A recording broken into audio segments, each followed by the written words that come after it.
Selecting visuals for your presentation is one of the most important decisions you will make.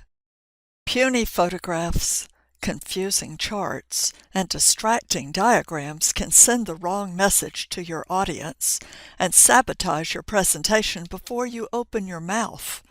Bad images become distractions, and in some cases are actually worse than using no images at all.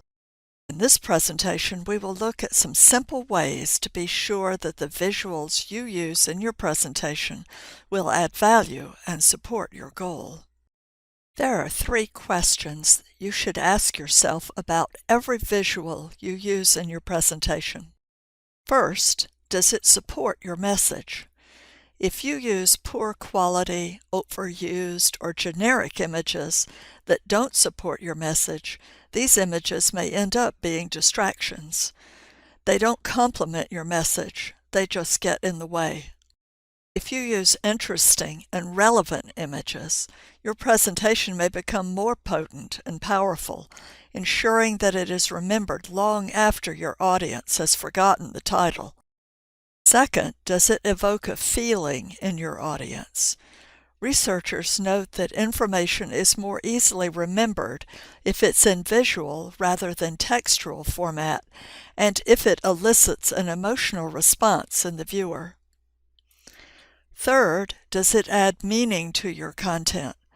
Your visuals should be more than decorative. They should add meaning to the content on the slide. Let's take a look at the first question. Does the visual support your message? Most images fall on a continuum of really bad to really good. At the far left are distracting images. These are poor quality, overused, generic images that just take up space on the slide. In the worst cases, they're distracting and can ruin your presentation. In the first example, the animated penguins are very distracting, and it's hard to focus on the text. Can you imagine listening to a presenter while these are walking across the slide? Even if we replace the animated penguins with non-animated one, the penguin image on this slide is still distracting and not directly related to the message, which is about ice and fresh water. In the second category, bad images, we have visuals that are purely decorative and do nothing to support the message of the presentation. Although this slide is not distracting, the message about ice and fresh water gets lost when the penguin is in the foreground. In the third category, good images are pleasing and are neither distracting nor decorative, but the message is still not fully supported. A large group of penguins on this slide is the most important element in the photograph, but the message about ice and fresh water is still lost in the background. The highest category, powerful images, focus on the message and highlight the most important part, bringing that to the forefront of the viewer's attention. In this slide by Gar Reynolds, the ice is brought to the front, and the single penguin serves to place the context in Antarctica. Remember that one large image can be more powerful. Slides, like billboards, should convey the intended message immediately to the viewer, with no deep thinking involved. Here's another way of thinking about this idea. A presentation is not a document. Leave your details in the handout for your audience to take home. Instead of thinking about the words on each slide, consider the idea first, then choose the visual that communicates that idea.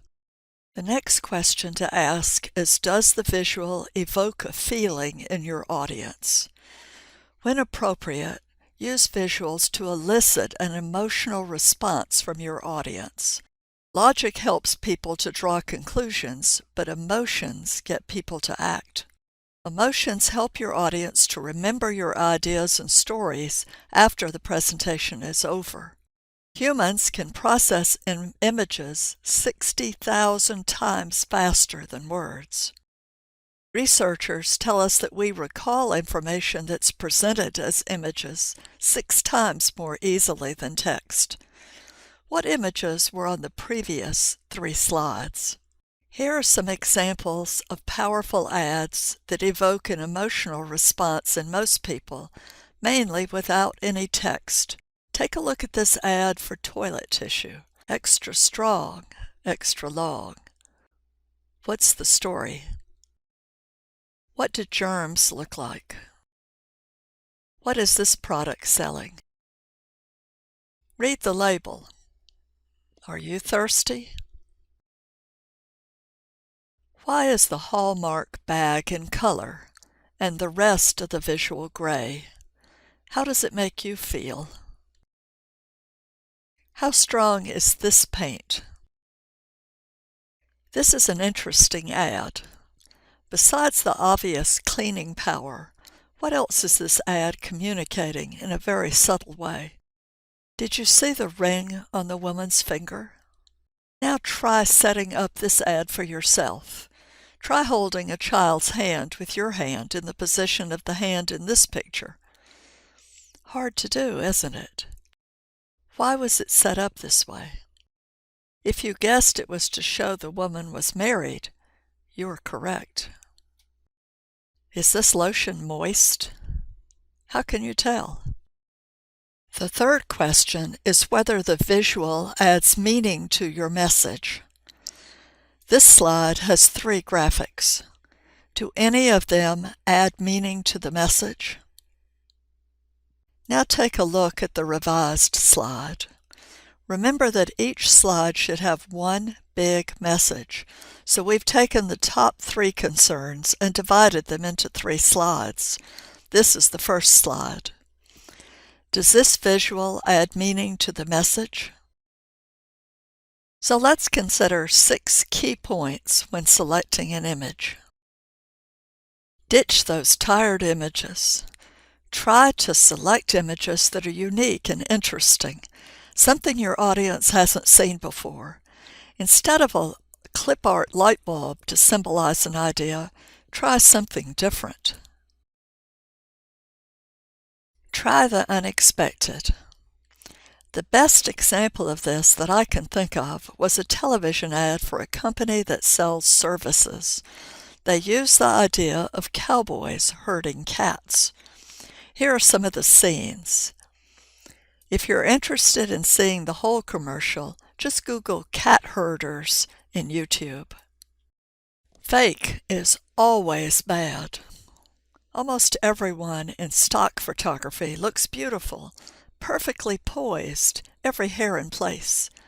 These photos look overly staged or contrived. Take a look at this photo of a teacher. It's almost too perfect. Or this photo used in a teacher intern program website. Keep it real so real people can relate to your slides. Use photographs from your organization or ones that you take if possible. Exaggerations can be good. Have you seen the economics teacher scene in Ferris Bueller's Day Off? If not, take a look at some clips on YouTube. This is the best use of exaggeration that I can recall. But there's a difference between something pretending to be real unsuccessfully and something that makes no attempt at being real. An exaggeration can really stand out and emphasize the key point. Use your best judgment, though, with embellishments, since they can come across as tacky or cheesy. People are positive. Presentation experts note that audiences respond positively to images with people, especially faces. Putting a human face on your presentation can help your audience better relate to your message. But be sure and use pictures of people that match your audience. If your audience is doctors, don't use images that have people in suits and ties. Tell a story. A great visual could convey a story that you won't have to explain.